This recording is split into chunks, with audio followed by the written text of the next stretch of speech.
Imagine olhar para o céu e ver tão claramente que seria possível enxergar um astronauta caminhando na Lua. Imagine investigar o começo dos tempos e ver estrelas se formarem diante de seus olhos. Ou buracos negros em galáxias distantes bilhões de anos-luz. Imagine ser capaz de olhar dentro de outros sistemas solares e encontrar planetas parecidos com a Terra que contenham possibilidade de vida. Um olho tão poderoso está sendo construído neste momento, aqui, no deserto do Atacama, no norte do Chile. Estéril. Seco. Desolado. Há poucos sinais de vida aqui, no lugar mais árido da Terra. Mas há uma exceção. No topo da montanha Paranal ergue-se uma das maiores maravilhas da tecnologia moderna, o VLT, ou Very Large Telescope, ou seja, o telescópio muito grande, com 4 telescópios separados unidos para operar como um olho gigante. O VLT será o mais poderoso conjunto de telescópios da Terra.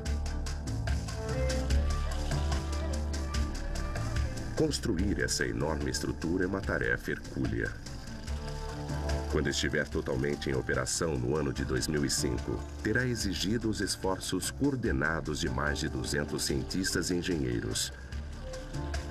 Terá custado quase $500 bilhão e terá levado quase 20 anos desde sua concepção até sua conclusão.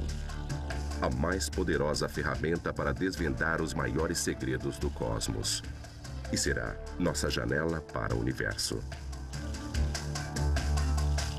Paranal.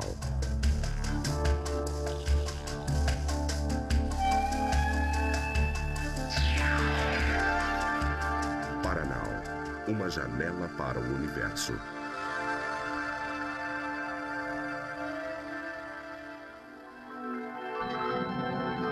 Desde tempos imemoriais vimos olhando para os céus, imaginando de onde viemos e como o nosso mundo começou.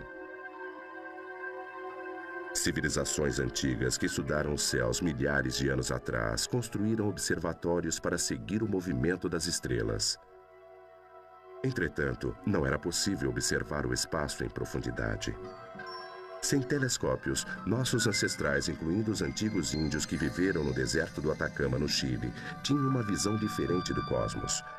Seus céus, antes tranquilos, estáticos, foram substituídos por um universo dinâmico e violento, estendendo-se por mais de 10 bilhões de anos-luz.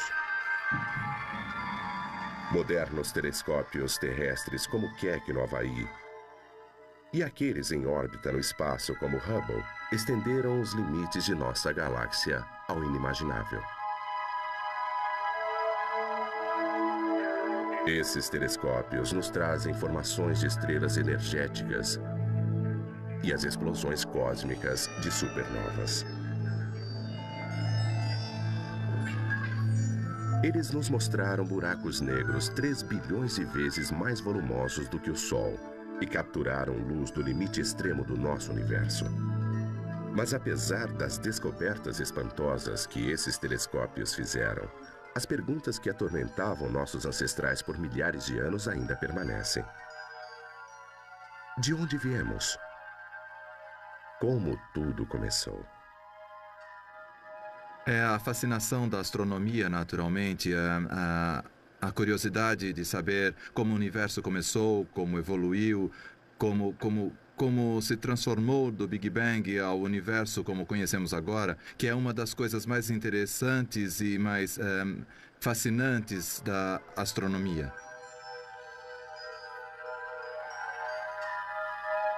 Com o advento do VLT, estaremos mais próximos do que nunca das respostas a essas perguntas e da compreensão sobre as origens do nosso universo. Garching, Alemanha, sede da ESO, Observatório do Sul da Europa. Este foi o local de nascimento do VLT. Aqui, 20 anos atrás, um consórcio de países europeus resolveu criar o mais poderoso conjunto de telescópios da Terra. Os astrônomos pensaram, e nós também, que poderíamos fazer um telescópio tão grande como os que os americanos fazem e competir com eles se uníssemos nossas forças. Foi organizada uma conferência exatamente em Genebra, no CERN, e dessa conferência, uma conferência de debate europeia, saiu a ideia de que o próximo passo para a Europa seria um telescópio de 16 metros. 9 nações europeias: Bélgica, Dinamarca, França, Itália, Alemanha, Suécia, Suíça, Portugal e a Holanda uniram suas forças para criar o VLT. Ele foi projetado não apenas com 4 telescópios que podem ser utilizados independentemente, como também juntos. A ESO decidiu construir não um único gigantesco telescópio, mas 4 menores que seriam ligados. Era uma estratégia arriscada, pois mesmo esses telescópios menores iriam alojar os maiores espelhos que existem. O desafio de engenharia seria enorme. Seria o canal do Panamá dos observatórios. Talvez o desafio maior fosse encontrar o local certo, com condições perfeitamente claras para observações astronômicas. Eles resolveram procurar no hemisfério sul. O céu do sul possui objetos interessantes. Antes de tudo, há um centro de nossa galáxia que está exatamente no zênite aqui. A partir do hemisfério sul, os astrônomos têm uma visão extraordinária de nossa galáxia, a Via Láctea. E somente do sul eles conseguem ver 2 galáxias próximas, muito parecidas com a nossa, chamadas de Pequena e Grande Nuvens de Magalhães. Foram necessários 7 anos de procura e extensos testes de local até 1990, quando o local finalmente foi escolhido. Aqui, no norte do Chile, no meio do deserto do Atacama, existe uma montanha chamada Paranal. O Pico Paranal será a sede do VLT. O Chile tem um dos melhores céus astronômicos do mundo. Há regiões como esta do deserto de Atacama. É um deserto que é muito árido e por isso tem poucas nuvens e a umidade que vem do leste não passa. Estamos protegidos pelos Andes.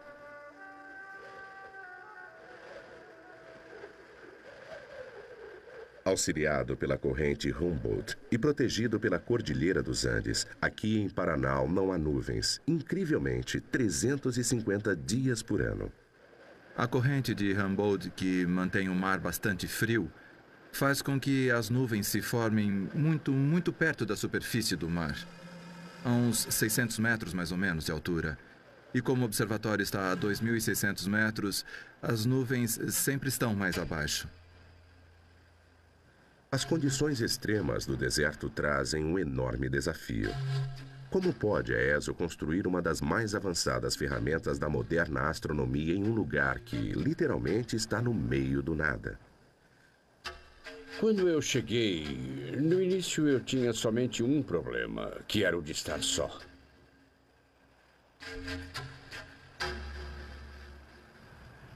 Depois chegaram as primeiras empresas para trabalhar aqui, mineiros, para trabalhar na montanha.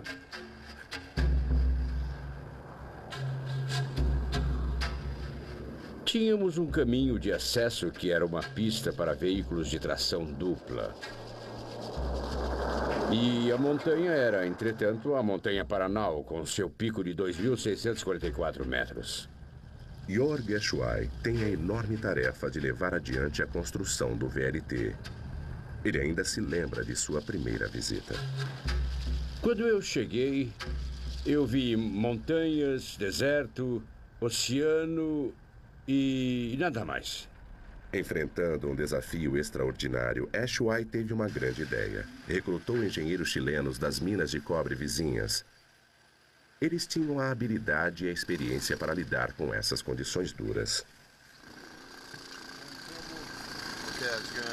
Para um engenheiro civil, isso era um desafio. E eu me coloquei por inteiro nesse trabalho. Eu trabalhei muitas horas. Porém, gosto de estar aqui em Paraná e ver o término desse projeto. Cada dia que trabalho aqui, para mim é um dia de satisfação profissional. É um projeto único e isso é o que é interessante aqui. A equipe de Ashway começa a construção dos telescópios. Estão a 170 quilômetros da cidade mais próxima. O maior desafio da construção é a parte logística, pois cada metro de fio, cada metro de placa, cada parafuso, cada prego, tudo tinha de ser trazido de fora aqui para Paraná por aquela estrada que vimos antes. Antes da construção poder começar, o topo da montanha de 2.600 metros precisa ser nivelado. Eles trazem centenas de quilos de dinamite para explodir o topo do Paraná. Nosso primeiro trabalho era rebaixar um morro. Criar uma plataforma para construir os telescópios.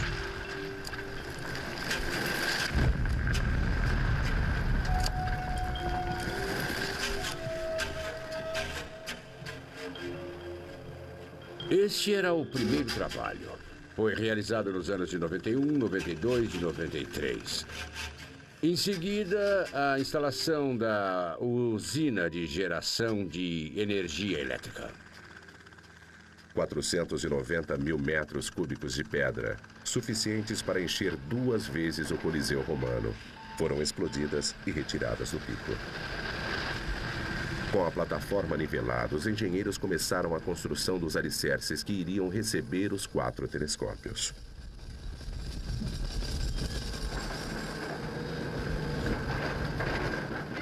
Na Europa, os engenheiros estão trabalhando nas cúpulas e instrumentos ópticos. O trabalho de assegurar que as peças se encaixem perfeitamente cabe a Peter Gray. Quando chegamos, era um canteiro de obras cheio de terra. Muita poeira, ventos fortes, já são condições de trabalho bastante difíceis. Para construir alguma coisa comum, como uma refinaria de petróleo ou coisa assim, mas construir uma estrutura de precisão em um canteiro de obras é muito difícil mesmo. Mas a poeira e os ventos não são nada comparados à tentativa de coordenar a engenharia de precisão de mais de 13 mil quilômetros de distância, pois um simples erro pode danificar um componente de $1 milhão. Mas a metade do tempo eu não conseguia sequer uma linha para falar com alguém e nós não tínhamos telefone e afinal acabamos comprando um telefone via satélite. Eu ficava lá fora, ligado ao sistema e assim falava diretamente via satélite com a Europa a um custo enorme. Construir o VLT será como juntar as peças do quebra-cabeças mais complicado e dispendioso do mundo. Cúpulas, espelhos e equipamentos ainda não inventados, tudo terá que se encaixar perfeitamente.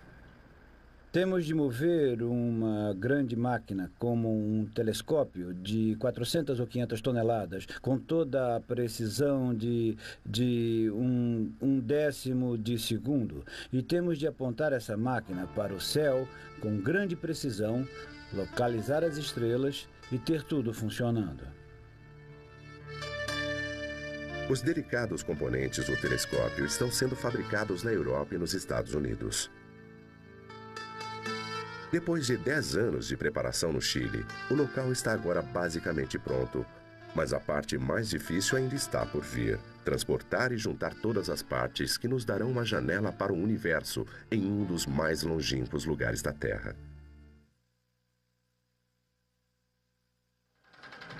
Enquanto a construção das cúpulas continuava no Chile, os gigantescos espelhos estavam sendo preparados perto de Meissen, na Alemanha. Eles são o coração do maior telescópio do mundo. Com quase 10 metros de diâmetro, pesando mais de 20 toneladas, eles são as maiores e mais perfeitas peças de vidro já criadas.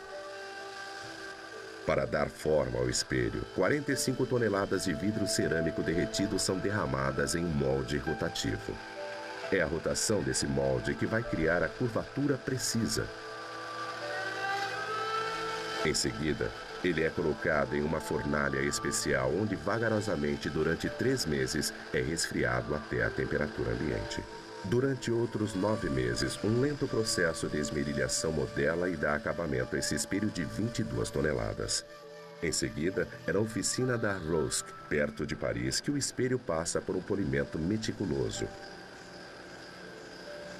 Será preciso mais de 1 ano para polir esses 50 metros quadrados até a perfeição. E quando pronto, o espelho estará tão liso, tão preciso, que se ampliado ao tamanho de Paris, a mais alta colina teria apenas 1 milímetro de altura. E há ainda outra característica singular. Um espelho clássico teria uma proporção entre seu tamanho e sua espessura que em nossos espelhos teria de ter mais de 1 metro de espessura, quando tem apenas 11 centímetros. Os espelhos primários do VLT funcionarão como enormes lentes de contato. Sendo finos e flexíveis, cada espelho poderá se curvar para manter o foco perfeito. É um avanço em projeto de telescópio chamado de óptica ativa. Com o auxílio de mais de 150 pistões motorizados em sua parte inferior, o espelho se tornará ajustável. Sua flexibilidade permitirá que ele mantenha o foco perfeito em qualquer objeto celeste. O espelho primário do telescópio é muito fino e pode mudar a sua forma. E através da ótica ativa, o que se consegue fazer é que o espelho mantenha sua forma ideal em qualquer direção para onde o telescópio esteja apontando. Para preservar os finos espelhos de condições adversas, os engenheiros da ESO projetaram cúpulas de proteção. Hoje eles estão fazendo testes em túneis de vento em formas singulares que deverão proteger o telescópio de rajadas de ventos gelados de 170 km por hora. As cúpulas são apenas uma peça desse intrincado quebra-cabeças. O que acontece é que nós temos uma equipe e temos aqui mais de 400 pessoas. Precisamos ter condições de nos comunicar com eles. Temos de dividir o projeto em pedaços e nos assegurarmos de que as diferentes peças se encaixem. O último dos 4 gigantescos espelhos foi polido à perfeição. Se tudo correr bem, logo irá se juntar aos outros no alto da montanha Paraná.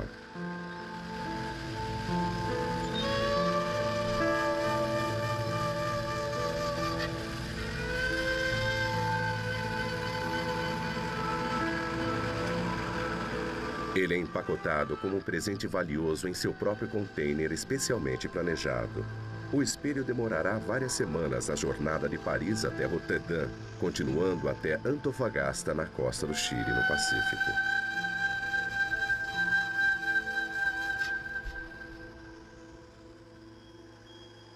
Enquanto o espelho segue para Paraná, os engenheiros no Chile preparam o 4º e último telescópio.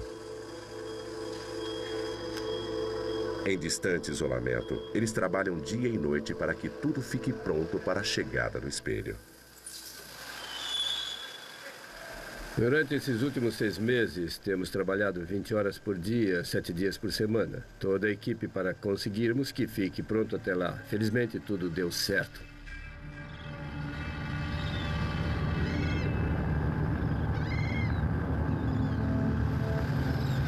Enquanto o cargueiro cruza o notoriamente difícil Oceano Atlântico, o capitão Buckner precisa cuidadosamente evitar tempestades, ventos e ondas que podem destruir o frágil espelho em um instante. A parte mais difícil da viagem foi encontrar a rota no Atlântico Norte sem ondas, sem tempestade e sem mar agitado. O espelho estava bem protegido, mas o capitão se preocupava que pudesse ser danificado se o navio balançasse muito forte. Por isso, ele escolheu a rota mais segura. Depois de 1 mês e 13 mil quilômetros, o navio chegou sem problemas na costa do Chile.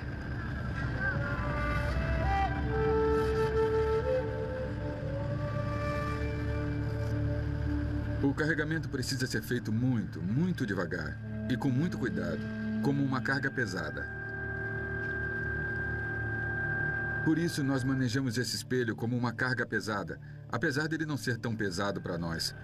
Temos 2 guindastes com capacidade para levantar 150 toneladas. O espelho tem apenas 42 toneladas. Em um dia claro e sem vento, ajudado por 2 guindastes, uma equipe de 12 homens faz descer o espelho até o cais.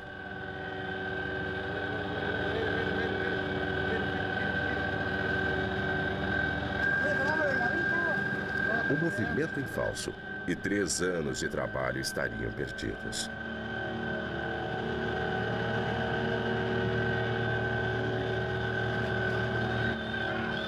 Quando toca o solo, o espelho passa a ser propriedade e responsabilidade de Peter Gray. Estou aliviado por ele ter chegado ao Chile, porque é o último dos espelhos. O transporte da Europa é sempre a parte mais perigosa de toda a operação, porque há muitas coisas que podem acontecer ao navio no mar. O espelho foi cuidadosamente carregado num caminhão especial. Ele vai enfrentar uma árdua jornada de 170 quilômetros até a montanha de Paranal, no deserto. Eles sabem o que fazem. Os caminhões são hidraulicamente estabilizados com muitas rodas. Por isso, há pouco risco enquanto está no caminhão.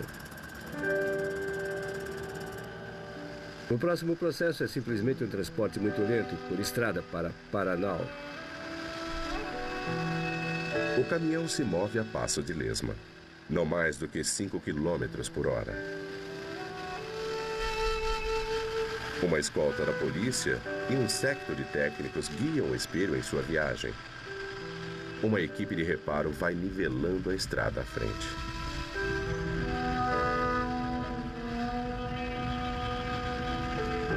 A empresa que faz o transporte, na verdade, contratará várias máquinas niveladoras que irão à frente do caminhão pela estrada, nivelando o caminho gradativamente. Nós ficamos ansiosos à espera de um espelho, porque isso significa que teremos a estrada de terra até Paranal lisa e firme para podermos dirigir.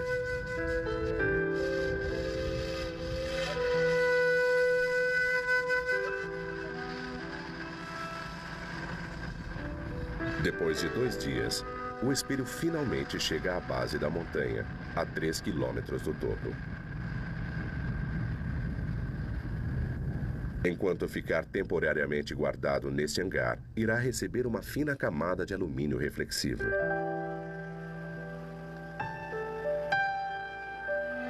Em agosto de 2000, 3 dos 4 telescópios estão operando. Tudo o que falta para que o VLT esteja completo é a instalação do último espelho. A equipe de Gray prepara o espelho para sua viagem final. A gente precisa deixá-lo desse jeito, no caso de um terremoto, quando transportado. Vai ser um frio. Você pode cobrir isso? Aqui. Cobrir isso aqui. É uma grande noite para Peter Gray. Um grande marco nos 20 anos de história do VLT. Por causa do local? Não, por causa do... Na verdade, o que estamos fazendo nesse momento é a parte mais difícil da coisa toda. É só pegar, colocar essa capa da parte de cima, temos que desenrolá-la. E se ela tocar a superfície do espelho, poderá fazer uma pequena marca. Mais uma vez. Vamos lá. 1, 2, 3.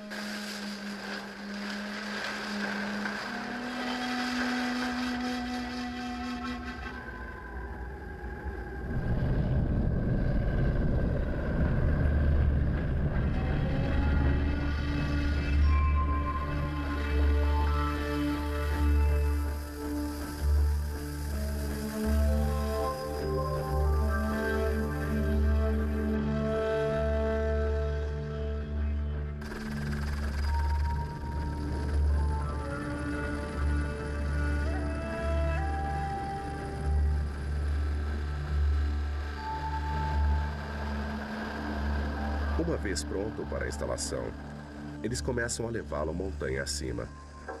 Mas há um problema. Um dos ascensores hidráulicos que firmam o espelho está emperrado e o caminhão fica parado.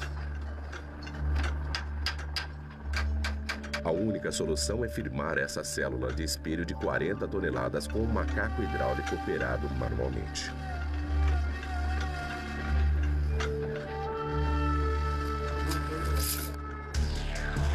Quando está finalmente nivelado, o caminhão inicia novamente sua lenta subida pela montanha. Levará mais de 1 hora para fazer essa viagem final de 3 quilômetros. Peter Gray está preocupado que a transmissão do caminhão quebre ou que os freios falhem. Mas até agora, ele só tenta manter a viagem o mais tranquila possível. Não há margem para erros. Descobrimos que há uma certa frequência natural de balanço para todo o reboque e a uma determinada velocidade. As pequenas oscilações da estrada agravam isso. Com os ventos da montanha se aproximando dos 100 km por hora, Peter Gray teme que a capa de proteção possa se soltar.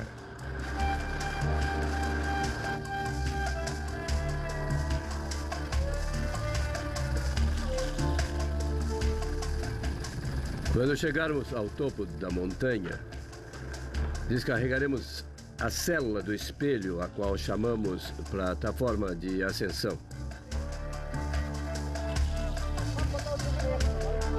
É como um grande elevador de garagem, que sobe do nível do solo até 6 metros acima do solo.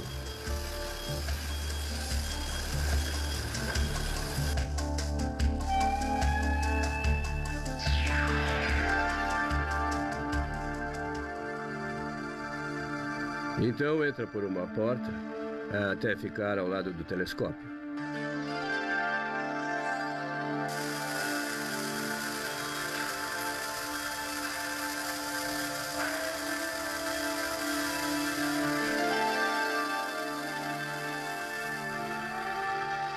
Na teoria, o espelho deve se encaixar perfeitamente. É levantado por macacos hidráulicos e nós direcionamos alguns dos pinos para fixá-los no telescópio.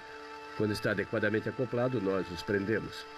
Em apenas 3 horas, a célula do espelho de 40 toneladas está alinhada e fixada no telescópio. O nosso olho para o universo, o maior conjunto de telescópios da história do homem, está quase completo. Estamos fazendo tudo para que esse telescópio esteja em condições perfeitas. Isso faz com que nós, que trabalhamos nisso, tenhamos um espírito de equipe, de cooperação, para fazer com que seja um dos melhores observatórios do mundo.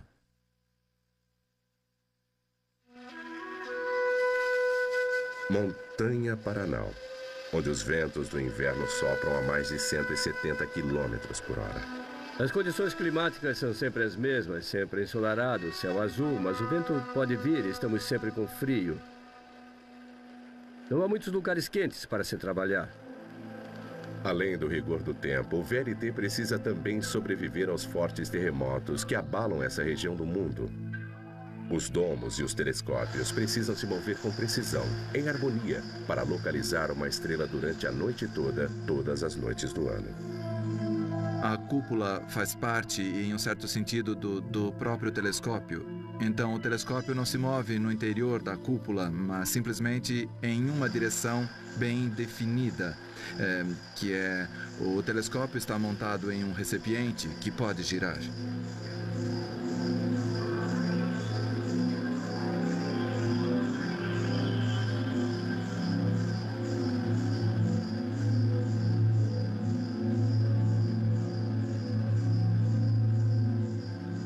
As cúpulas são fundamentais na eficácia dos telescópios. Elas possuem aberturas ajustáveis, assim como persianas, para controlar o fluxo de ar e ajudar a manter uma temperatura constante. Com esse tipo de cúpula, podemos deixar o vento entrar no telescópio e limpar o espelho de todas as bolhas de ar quente que podem se formar sobre o espelho e que são a causa da perda de nitidez das imagens quando passam pela atmosfera. Mas o telescópio muito grande, ou VLT, há mais do que apenas a incrível maquinaria. São necessárias quase 150 pessoas e a área de uma pequena cidade para manter e operar o mais poderoso conjunto de telescópios já construído. Estamos no meio do nada, assim, a única forma de trazer todos os nossos víveres e Tudo o que precisamos é por caminhão. Assim, trazemos tudo, todo o combustível para os geradores, toda a água, todos os alimentos. No começo, pensei que estava louca. A primeira impressão que tive foi de que estava louca. Eu não sei como uma pessoa pode fazer algo assim. Depois fiquei um pouco assustada.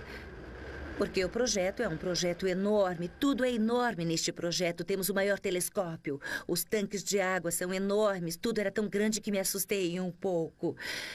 Mas o projeto era um desafio.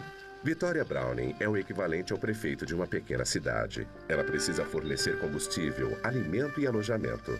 Ela precisa manter os depósitos com provisões e peças sobressalentes.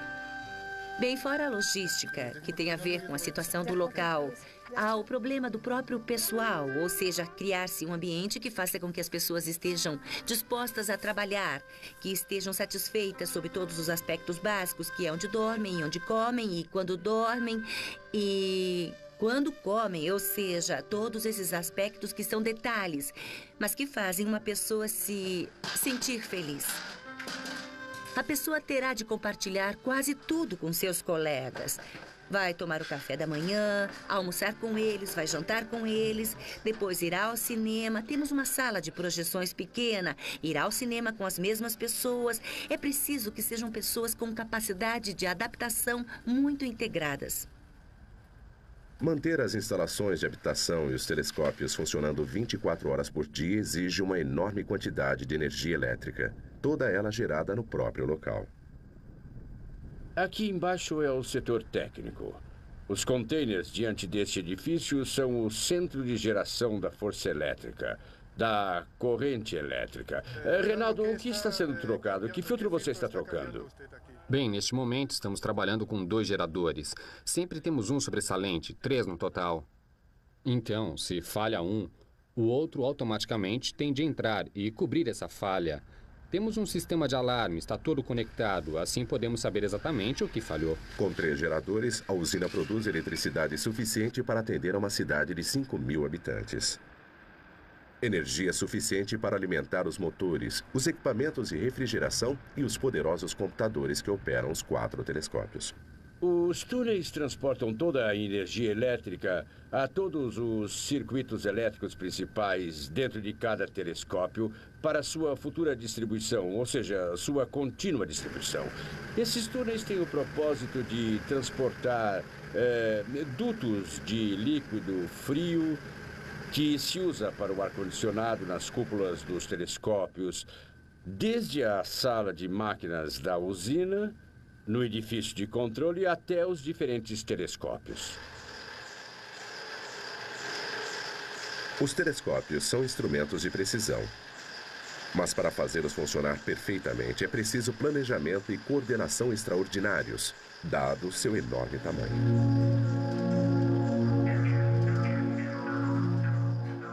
Na estrutura branca que vem ali, a célula do espelho, só ela pesa 20 toneladas. O espelho nela apoiado pesa outras 20 toneladas. Então, juntos, são 40 toneladas. O espelho mede 8,2 metros de diâmetro. A célula tem 10 metros de ponta a ponta. Para movimentar o telescópio, é preciso movimentar um peso de 450 toneladas. É como movimentar um jato de passageiros totalmente cheio. E o outro problema, claro, com uma estrutura desse tamanho é fazer com que se mova suavemente, sem muita fricção. E é muito simples. Há uma enorme superfície plana de metal e uma placa como um pé, e o óleo de alta pressão é bombeado dentro do pé. E ele levanta o pé da placa de metal com uma quantidade de óleo muito pequena, só para fazê-lo flutuar. Agora estamos na plataforma azimuth do telescópio.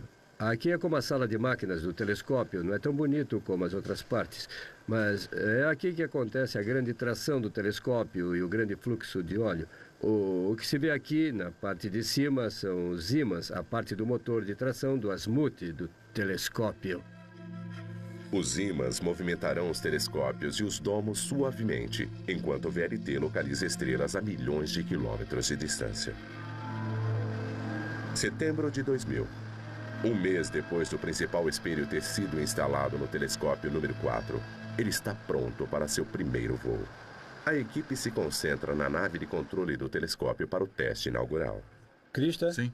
Sua sistematização está funcionando porque, apesar do vento forte, a imagem está bem nítida. Está excelente. Este é um teste importante para Katerine Cesarski, diretora-geral da ESO que veio da Alemanha. O motivo é que nós colocamos o orientador rápido. Eles apontam o telescópio para a constelação nebulosa planetária REM 2-428, distante uns 8.000 anos-luz. Depois de 3 horas de ajustamento preciso, eles conseguem esta imagem. O telescópio número 4 captou sua primeira estrela. Agora temos de ajustar ainda melhor, mas esta já está aqui. Estamos prontos para colocar os 4 telescópios juntos e fazer nosso grande interferômetro. Acho que com essa máquina nós entraremos no domínio do nunca antes visto, principalmente com a interferometria. Ele irá nos permitir um enorme passo na pesquisa de planetas ao redor de estrelas próximas. A equipe saiu da gelada e espremida cabine do telescópio para a sala de controle. Aqui, os cientistas estão ansiosos para comunicar seu sucesso à sede da ESO na Alemanha. Através de uma videoconferência, este é o início de uma nova era. O VLT, uma nova visão do universo. 4 gigantescos telescópios, o maior conjunto já construído, logo trará um enfoque exato dos mistérios de nosso universo. Pronto? Muito bem, pronto, vai! Trabalhamos com pessoas que são dedicadas ao projeto e elas apreciam isso. O trabalho duro, o trabalho intenso. É um grande prazer trabalhar com vocês. Muito obrigado, muito obrigado. O VLT. 4 telescópios. Cada um é, singularmente, o maior telescópio em existência. Mas sua verdadeira força virá quando todos os 4 estiverem acoplados para usar um avanço tecnológico chamado interferometria.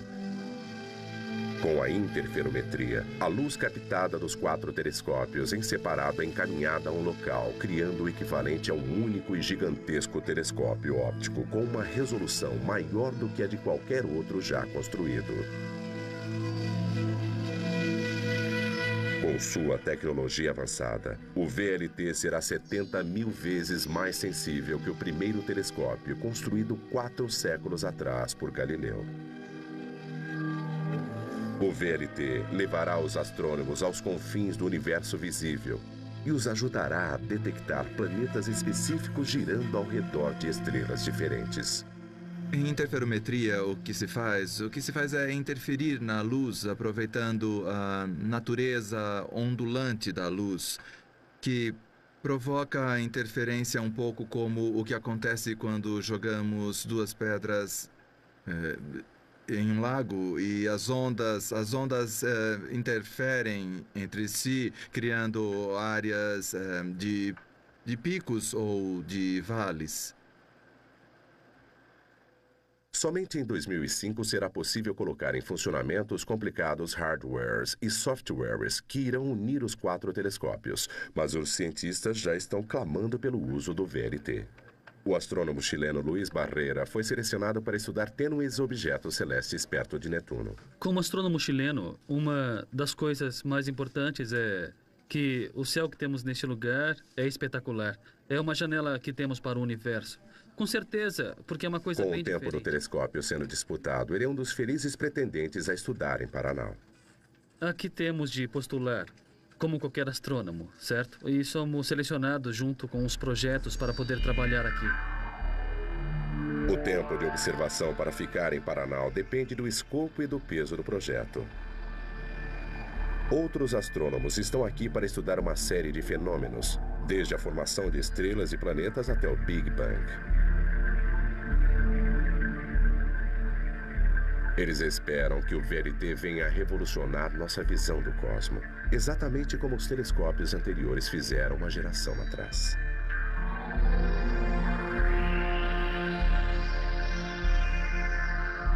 Ann Keane supervisiona o programa do telescópio espacial Hubble para a NASA. 15 anos atrás, ninguém teria condições de falar a respeito de uma galáxia a 5 bilhões de anos-luz de distância. E agora, com a combinação do Hubble e dos telescópios em Terra, as pessoas têm um conhecimento considerável da formação das estrelas nessas galáxias. O telescópio espacial Hubble é talvez o telescópio mais famoso. Lançado em 1990, ele orbita a 600 quilômetros acima da Terra e fornece uma visão dos céus livre de interferência atmosférica. Mas por estar localizado no espaço, sua manutenção é dispendiosa e as missões de conserto são perigosas. Está conseguindo uma boa visão agora? Temos uma bela imagem, Jeff. Alô, Houston, vamos consertar essa coisa. Entendido. Movimente fora do sol, um pouquinho. Temos um bom teste de alinhamento. Excelente. Mais importante, seus espelhos são pequenos. Medindo 2,5 metros de diâmetro, seu espelho primário é apenas 1/3 do tamanho de apenas um dos telescópios do VLT. Para se entender realmente o que se vê, precisa-se de um espectro de alguma coisa. Precisamos pegar essa luz e dividi-la em todas as suas cores. É preciso um olho muito grande para se ter condições de fazer isso. E não se pode fazer isso com Hubble porque ele não tem área de captação suficiente. Dada a sua maior capacidade de captação, o VLT conseguirá imagens 50 vezes mais bem definidas do que o Hubble. Essencialmente, ele irá agir como uma lupa, trazendo para o campo de visão pequenos objetos celestes não visíveis através de outros telescópios. Sua resolução será tão elevada que da Terra será possível ler o logo da NASA no Hubble, enquanto orbita pelo espaço. Na verdade, o Hubble já está sendo utilizado como uma ferramenta de varredura para ajudar a encontrar projetos interessantes para o VLT.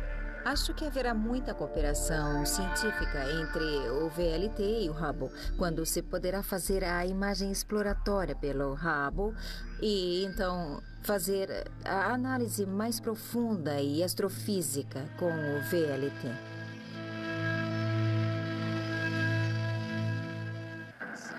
Nós estamos observando estrelas específicas em agrupamentos globais. Os agrupamentos globais são os mais antigos membros de nossa galáxia. Giampaolo Piotto é um astrônomo da Itália. Utilizando o Hubble, ele detectou algumas estrelas incomuns. Mas para um olhar mais de perto, ele prefere utilizar o VLT. Sim, sim. É essa aí. Sim, tem razão. Sim. Neste caso, em especial, de fato, o telescópio espacial Hubble foi realmente importante, porque esse projeto começou com o telescópio espacial Hubble. Essas estrelas anômalas que estamos estudando com o VLT foram encontradas assim, e agora estamos apontando o VLT para essas estrelas e conseguimos ver seu espectro. O que se pretende é encontrar uma resposta à origem desse tipo de estrelas que são mais azuis que o habitual, para cuja existência a atual teoria da evolução estelar ainda não encontrou nenhuma resposta. Neste caso em particular da interferometria do VLT, é possível conseguir resoluções da ordem de 2 metros à distância da Lua. Seria possível ver o que os astronautas da Apollo deixaram na Lua. Os astrônomos irão até os limites do VLT. E o VLT levará os astrônomos a lugares que nunca viram antes. A maior missão será utilizar o VLT na procura de novos planetas ao redor de outras estrelas. Não estamos apenas na Terra. Estamos no Sistema Solar. O Sistema Solar está na Via Láctea. E a Via Láctea é uma galáxia entre bilhões e galáxias que existem no universo. O poder e a promessa desse conjunto gigantesco de telescópios colocou a ESO e a astronomia europeia na vanguarda da pesquisa do espaço sideral. Em 2005, a interferometria será posta online e todo o potencial do VLT virá a conhecimento. O VLT será tão poderoso que astrônomos da Terra terão condições de ver um astronauta caminhando na Lua. Eles poderão vasculhar sistemas estelares, encontrar planetas semelhantes à Terra, analisar esses planetas quanto aos componentes da vida e talvez responder à pergunta maior: estamos sozinhos? Esse é um dos motivos mais importantes da construção do interferômetro VLT. Nos dará a possibilidade de procurar planetas, inclusive verificar se existem sinais de vida em outros planetas. A pesquisa dos planetas e a possibilidade de vida fora da Terra é um dos problemas, um dos tópicos astronômicos mais importantes que existem. A possibilidade de vida em outros planetas é apenas um dos mistérios que os astrônomos esperam desvendar utilizando o VLT. Uma maravilha da engenharia, construída num dos mais inóspitos lugares da Terra, observando o espaço mais profundamente que nunca e descobrindo respostas que nos eludem desde o começo dos tempos. O VLT, uma janela para o universo.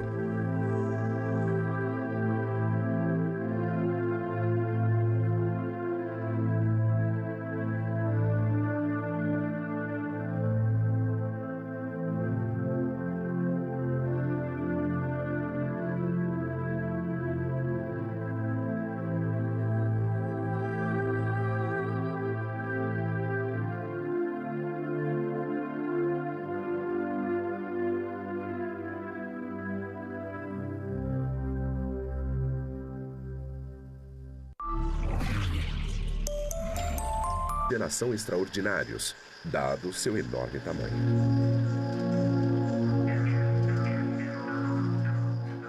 Na estrutura branca que vem ali, a célula do espelho, só ela pesa 20 toneladas. O espelho nela apoiado pesa outras 20 toneladas. Então, juntos, são 40 toneladas. O espelho mede 8,2 metros de diâmetro. A célula tem 10 metros de ponta a ponta.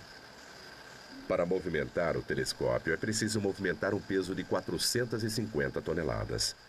É como movimentar um jato de passageiros totalmente cheio.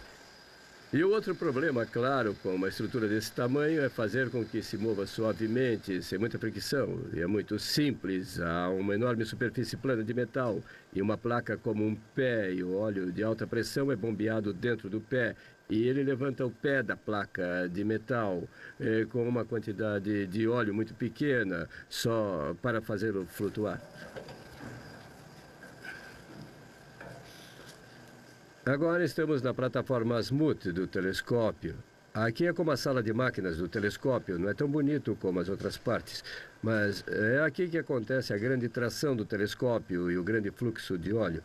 O que se vê aqui na parte de cima são os ímãs, a parte do motor de tração do azimuth do telescópio. Os ímãs movimentarão os telescópios e os domos suavemente, enquanto o VLT localiza estrelas a milhões de quilômetros de distância. Setembro de 2000. Um mês depois do principal espelho ter sido instalado no telescópio número 4, ele está pronto para seu primeiro voo. A equipe se concentra na nave de controle do telescópio para o teste inaugural. Krista? Sim. Sua sistematização está funcionando, porque apesar do vento forte, a imagem está bem nítida. Está excelente. Este é um teste importante para Katerine Cesarski, diretora-geral da ESO, que veio da Alemanha. O motivo é que nós colocamos o orientador rápido. Eles apontam o telescópio para a constelação nebulosa planetária REM 2-428, distante uns 8.000 anos-luz. Depois de 3 horas de ajustamento preciso, eles conseguem esta imagem. O telescópio número 4 captou sua primeira estrela. Agora temos de ajustar ainda melhor, mas esta já está aqui. Estamos prontos para colocar os 4 telescópios juntos e fazer nosso grande interferômetro.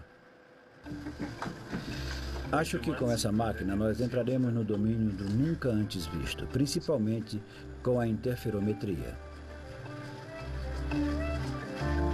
Ele irá nos permitir um enorme passo na pesquisa de planetas ao redor de estrelas próximas. A equipe saiu da gelada e espremida cabine do modernos telescópios terrestres como Keck no Havaí e aqueles em órbita no espaço como Hubble estenderam os limites de nossa galáxia ao inimaginável. Esses telescópios nos trazem formações de estrelas energéticas e as explosões cósmicas de supernovas. Eles nos mostraram buracos negros 3 bilhões de vezes mais volumosos do que o Sol e capturaram luz do limite extremo do nosso universo. Mas apesar das descobertas espantosas que esses telescópios fizeram, as perguntas que atormentavam nossos ancestrais por milhares de anos ainda permanecem. De onde viemos? Como tudo começou? É a fascinação da astronomia, naturalmente, a curiosidade de saber como o universo começou, como evoluiu, como se transformou do Big Bang ao universo como conhecemos agora, que é uma das coisas mais interessantes e mais fascinantes da astronomia. Com o advento do VLT, estaremos mais próximos do que nunca das respostas a essas perguntas e da compreensão sobre as origens do nosso universo. Garching, Alemanha, sede da ESO, Observatório do Sul da Europa. Este foi o local de nascimento do VLT. Aqui, 20 anos atrás, um consórcio de países europeus resolveu criar o mais poderoso conjunto de telescópios da Terra. Os astrônomos pensaram, e nós também, que poderíamos fazer um telescópio tão grande como os que os americanos fazem e competir com eles se uníssemos nossas forças. Foi organizada uma conferência exatamente em Genebra, no CERN, e dessa conferência, uma conferência de debate europeia, saiu a ideia de que o próximo passo para a Europa seria um telescópio de 16 metros. 9 nações europeias.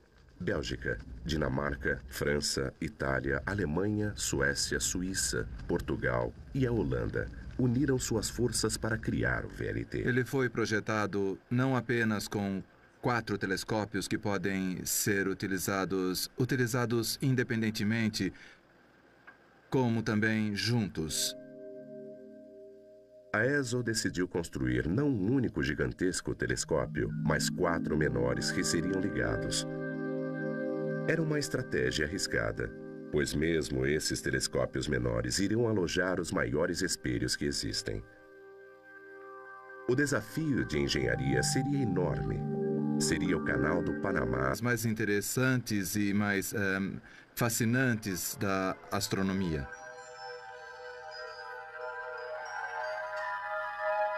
Com o advento do VLT, estaremos mais próximos do que nunca das respostas a essas perguntas e da compreensão sobre as origens do nosso universo. Garching, Alemanha, sede da ESO, Observatório do Sul da Europa. Este foi o local de nascimento do VLT. Aqui, 20 anos atrás, um consórcio de países europeus resolveu criar o mais poderoso conjunto de telescópios da Terra. Os astrônomos pensaram, e nós também, que poderíamos fazer um telescópio tão grande como os que os americanos fazem e competir com eles se uníssemos nossas forças. Foi organizada uma conferência exatamente em Genebra, no CERN, e dessa conferência, uma conferência de debate europeia, saiu a ideia de que o próximo passo para a Europa seria um telescópio de 16 metros. 9 nações europeias. Bélgica, Dinamarca, França, Itália, Alemanha, Suécia, Suíça, Portugal e a Holanda uniram suas forças para criar o VLT. Ele foi projetado não apenas com 4 telescópios que podem ser utilizados independentemente, como também juntos. A ESO decidiu construir não um único gigantesco telescópio, mas 4 menores que seriam ligados. Era uma estratégia arriscada, pois mesmo esses telescópios menores iriam alojar os maiores espelhos que existem. O desafio de engenharia seria enorme. Seria o Canal do Panamá dos observatórios. Talvez o desafio maior fosse encontrar o local certo, com condições perfeitamente claras para observações astronômicas. Eles resolveram procurar no hemisfério sul. O céu do sul possui objetos interessantes. Antes de tudo, há um centro de nossa galáxia que está exatamente no zênite aqui. A partir do hemisfério sul, os astrônomos têm uma visão extraordinária de nossa galáxia, a Via Láctea. E somente do sul eles conseguem ver duas galáxias próximas, muito parecidas com a nossa, chamadas de Pequena e Grande Nuvens de Magalhães. Foram necessários 7 anos de procura e extensos testes de local até 1990, quando o local finalmente foi escolhido. Aqui, no norte do Chile, no meio do deserto do Atacama, existe uma montanha chamada Paranal. O Pico Paranal será a sede do VLT. O Chile tem um dos melhores céus astronômicos do mundo. Geração e os poderosos computadores que operam os 4 telescópios. Os túneis transportam toda a energia elétrica a todos os circuitos elétricos principais dentro de cada telescópio para sua futura distribuição, ou seja, sua contínua distribuição. Esses túneis têm o propósito de transportar dutos de líquido frio que se usa para o ar-condicionado nas cúpulas dos telescópios, desde a sala de máquinas da usina, no edifício de controle, até os diferentes telescópios. Os telescópios são instrumentos de precisão. Mas para fazê-los funcionar perfeitamente é preciso planejamento e coordenação extraordinários, dado seu enorme tamanho. A estrutura branca que vem ali, a célula do espelho, só ela pesa 20 toneladas. O espelho nela apoiado pesa outras 20 toneladas. Então, juntos, são 40 toneladas. O espelho mede 8,2 metros de diâmetro. A célula tem 10 metros de ponta a ponta. Para movimentar o telescópio, é preciso movimentar um peso de 450 toneladas.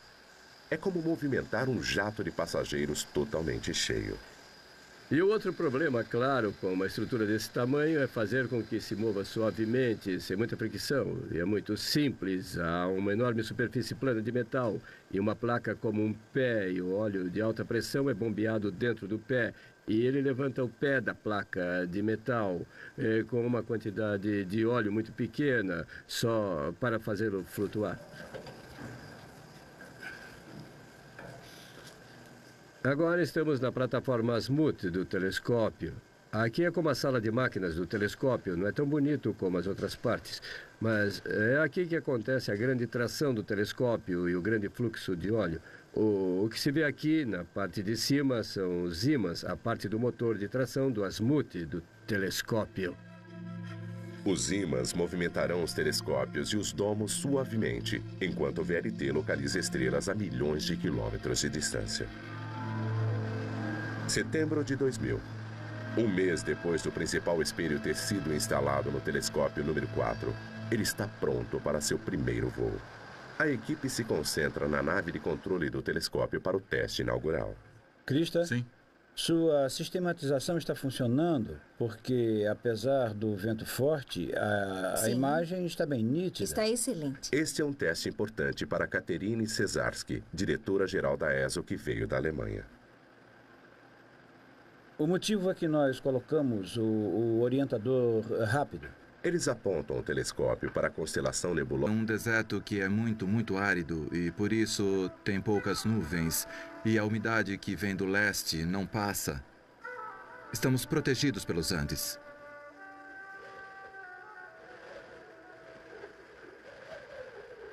Auxiliado pela corrente Humboldt e protegido pela Cordilheira dos Andes, aqui em Paranal não há nuvens. Incrivelmente, 350 dias por ano.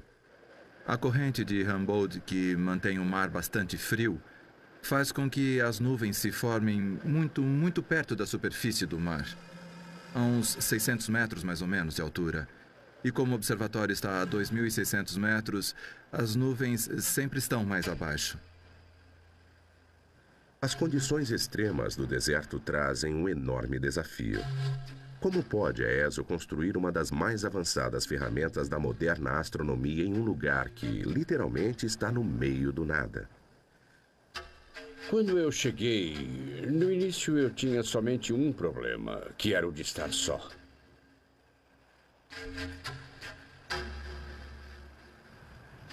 Depois chegaram as primeiras empresas para trabalhar aqui, mineiros, para trabalhar na montanha.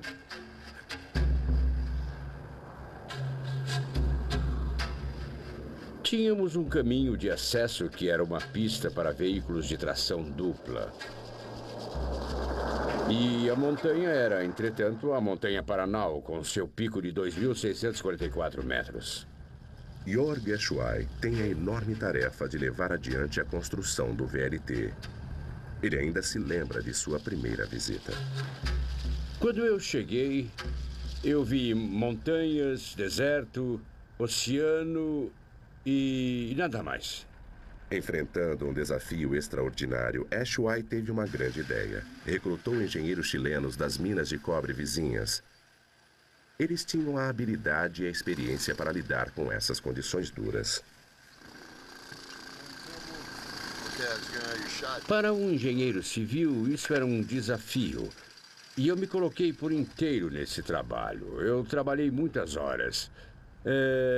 Porém, gosto de estar aqui em Paraná e ver o término desse projeto. Cada dia que trabalho aqui, para mim é um dia de satisfação profissional. É um projeto único. E isso é o que é interessante aqui. A equipe de Eschwey começa a construção dos telescópios. Estão a 170 quilômetros da cidade mais próxima. O maior desafio da construção é a parte logística, pois cada metro de fio... Somente como os telescópios anteriores fizeram uma geração atrás.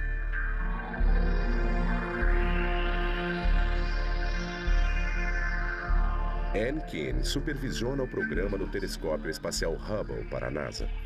15 anos atrás, ninguém teria condições de falar a respeito de uma galáxia a 5 bilhões de anos-luz de distância.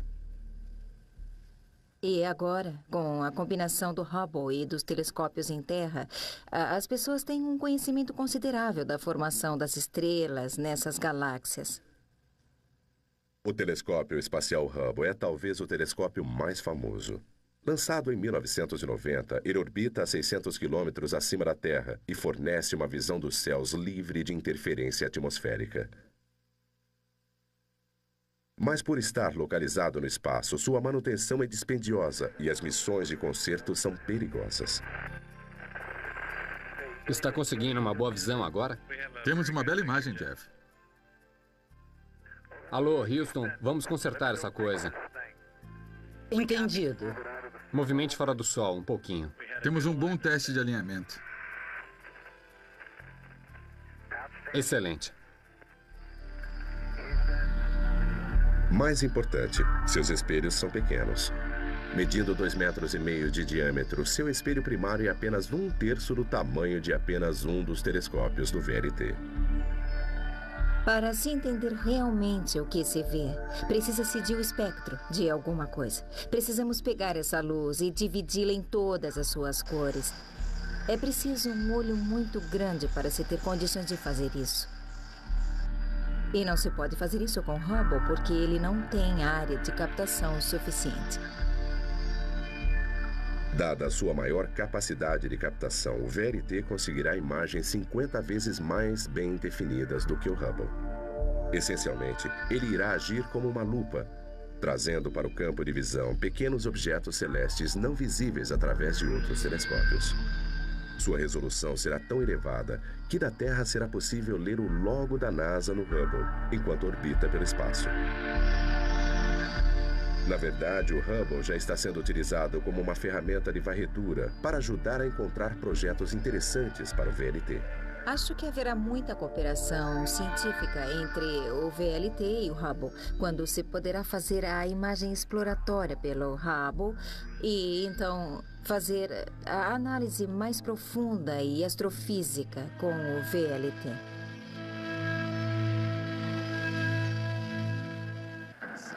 Nós estamos observando estrelas específicas em agrupamentos globais. Os agrupamentos globais são os mais antigos membros de nossa... Há um custo enorme.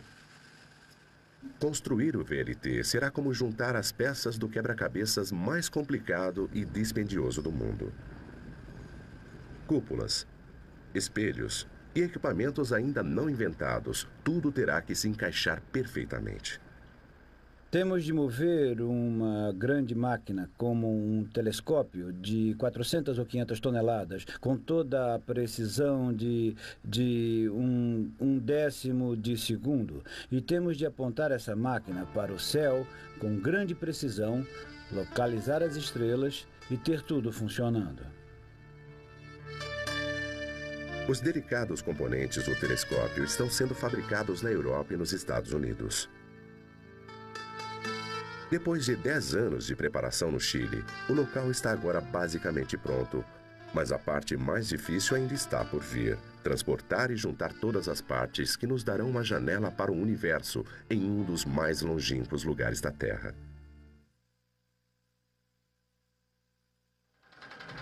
Enquanto a construção das cúpulas continuava no Chile, os gigantescos espelhos estavam sendo preparados perto de Meissen, na Alemanha.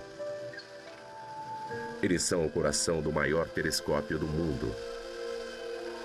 Com quase 10 metros de diâmetro, pesando mais de 20 toneladas, eles são as maiores e mais perfeitas peças de vidro já criadas. Para dar forma ao espelho, 45 toneladas de vidro cerâmico derretido são derramadas em um molde rotativo. É a rotação desse molde que vai criar a curvatura precisa. Em seguida, ele é colocado em uma fornalha especial onde vagarosamente durante 3 meses é resfriado até a temperatura ambiente. Durante outros 9 meses, um lento processo de esmerilhação modela e dá acabamento a esse espelho de 22 toneladas. Em seguida, é na oficina da Rosque, perto de Paris, que o espelho passa por um polimento meticuloso. Será preciso mais de 1 ano para polir esses 50 metros quadrados até a perfeição. E quando pronto, o espelho estará tão liso, tão preciso, que se ampliado ao tamanho de Paris, a mais alta colina teria apenas 1 milímetro de altura. E há ainda outra característica singular. Um espelho clássico teria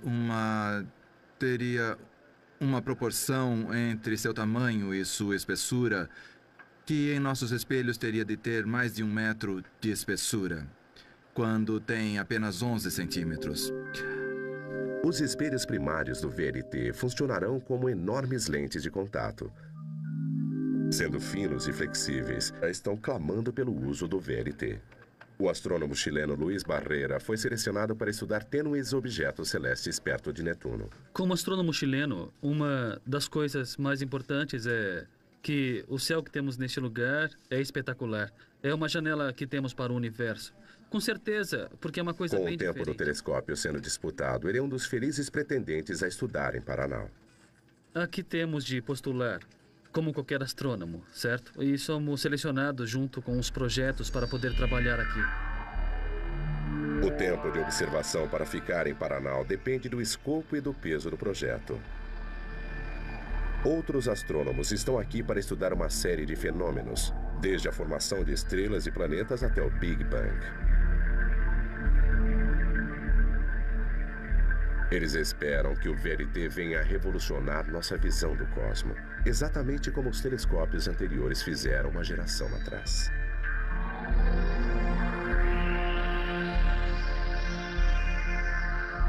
Anne Keane supervisiona o programa do telescópio espacial Hubble para a NASA.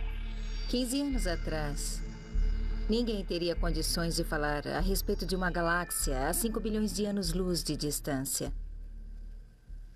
E agora, com a combinação do Hubble e dos telescópios em Terra, as pessoas têm um conhecimento considerável da formação das estrelas nessas galáxias. O telescópio espacial Hubble é talvez o telescópio mais famoso.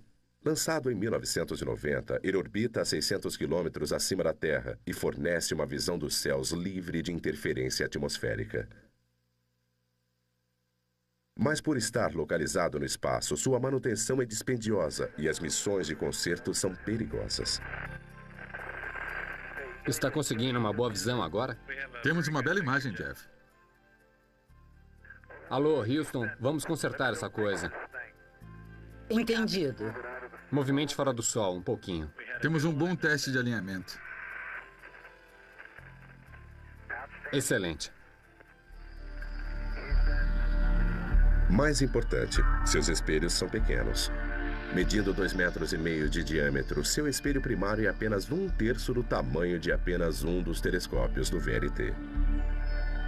Para se entender realmente o que se vê, precisa-se de um espectro de alguma coisa. Precisamos pegar essa luz e dividi-la em todas as suas cores. É preciso um olho muito grande para se ter condições de fazer isso. E não se pode fazer isso com Hubble porque ele não tem área de captação suficiente.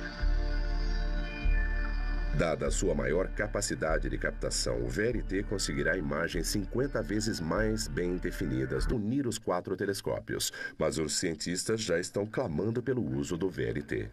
O astrônomo chileno Luiz Barreira foi selecionado para estudar tênues objetos celestes perto de Netuno. Como astrônomo chileno, uma das coisas mais importantes é que o céu que temos neste lugar é espetacular. É uma janela que temos para o universo. Com certeza, porque é uma coisa bem diferente. Com o tempo do telescópio sendo disputado, ele é um dos felizes pretendentes a estudar em Paraná. Aqui temos de postular, como qualquer astrônomo, certo? E somos selecionados junto com os projetos para poder trabalhar aqui. O tempo de observação para ficar em Paraná depende do escopo e do peso do projeto. Outros astrônomos estão aqui para estudar uma série de fenômenos, desde a formação de estrelas e planetas até o Big Bang. Eles esperam que o VLT venha a revolucionar nossa visão do cosmos, exatamente como os telescópios anteriores fizeram uma geração atrás.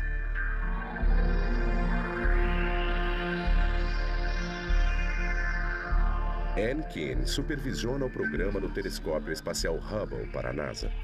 15 anos atrás, ninguém teria condições de falar a respeito de uma galáxia a 5 bilhões de anos-luz de distância.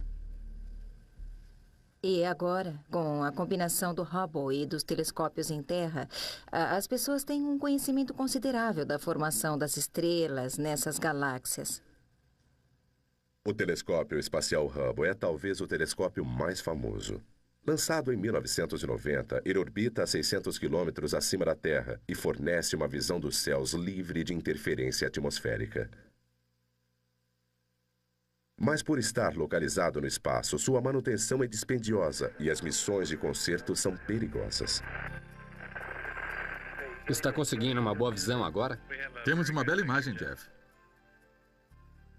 Alô, Houston, vamos consertar essa coisa. Entendido. Movimente fora do Sol, um pouquinho. Temos um bom teste de alinhamento. Excelente. Mais importante, seus espelhos são pequenos. Medindo 2,5 metros de diâmetro, seu espelho primário é apenas 1/3 do tamanho de apenas um dos telescópios do VLT. Para se entender realmente o que se vê, precisa-se de um espectro de alguma coisa. Precisamos pegar essa luz e dividi-la em todas as suas cores. É preciso um olho muito grande para se ter condições de fazer isso. E não se pode fazer isso com Hubble porque ele não tem área de captação suficiente. Dada a sua maior capacidade de captação, o VLT conseguirá... O tempo de observação para ficar em Paraná depende do escopo e do peso do projeto. Outros astrônomos estão aqui para estudar uma série de fenômenos, desde a formação de estrelas e planetas até o Big Bang. Eles esperam que o VLT venha a revolucionar nossa visão do cosmos, exatamente como os telescópios anteriores fizeram uma geração atrás.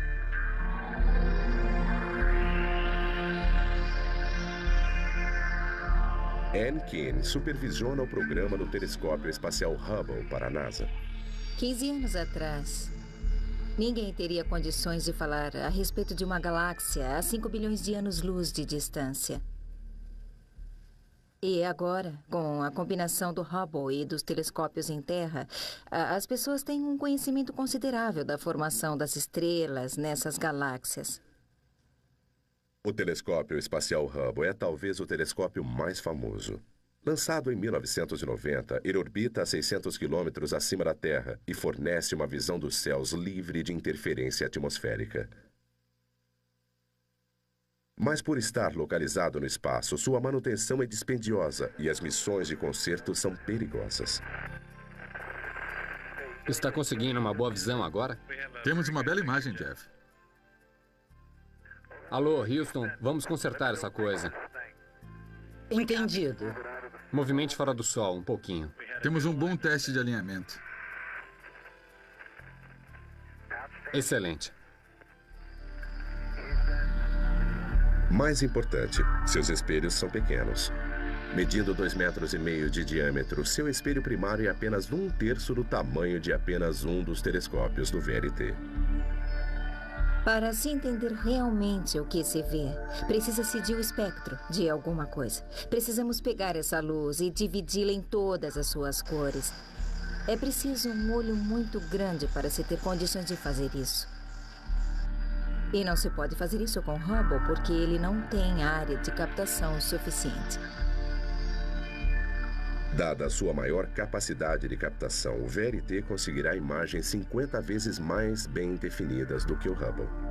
Essencialmente, ele irá agir como uma lupa, trazendo para o campo de visão pequenos objetos celestes não visíveis através de outros telescópios. Sua resolução será tão elevada que da Terra será possível ler o logo da NASA no Hubble, enquanto orbita pelo espaço. Na verdade, o Hubble já está sendo utilizado como uma ferramenta de varredura para ajudar a encontrar projetos interessantes para o VLT. Acho que haverá muita cooperação científica entre o VLT e o Hubble, quando se poderá... Do VLT. Ele ainda se lembra de sua primeira visita. Quando eu cheguei, eu vi montanhas, deserto, oceano e nada mais. Enfrentando um desafio extraordinário, Ashway teve uma grande ideia. Recrutou engenheiros chilenos das minas de cobre vizinhas. Eles tinham a habilidade e a experiência para lidar com essas condições duras. Para um engenheiro civil, isso era um desafio. E eu me coloquei por inteiro nesse trabalho. Eu trabalhei muitas horas. Porém, gosto de estar aqui em Paraná e ver o término desse projeto. Cada dia que trabalho aqui, para mim é um dia de satisfação profissional. É um projeto único e isso é o que é interessante aqui. A equipe de Ashway começa a construção dos telescópios. Estão a 170 quilômetros da cidade mais próxima. O maior desafio da construção é a parte logística, pois cada metro de fio, cada metro de placa, cada parafuso, cada prego, tudo tinha de ser trazido de fora aqui para Paraná por aquela estrada que vimos antes. Antes da construção poder começar, o topo da montanha de 2.600 metros precisa ser nivelado. Eles trazem centenas de quilos de dinamite para explodir o topo do Paraná. Nosso primeiro trabalho era rebaixar um morro. Criar uma plataforma para construir os telescópios.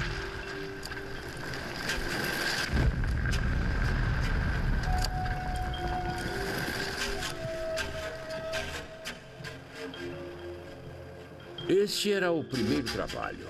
Foi realizado nos anos de 91, 92 e 93. Em seguida, a instalação da usina de geração de energia elétrica. 490 mil metros cúbicos de pedra, suficientes para encher 2 vezes o Coliseu Romano, foram explodidas e retiradas do pico. Com a plataforma nivelada, os engenheiros começaram a construção dos alicerces que iriam receber os 4 telescópios.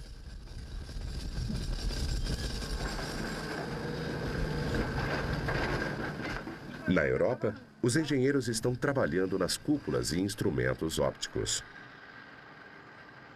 O trabalho de assegurar que as peças se encaixem perfeitamente cabe a Peter Gray,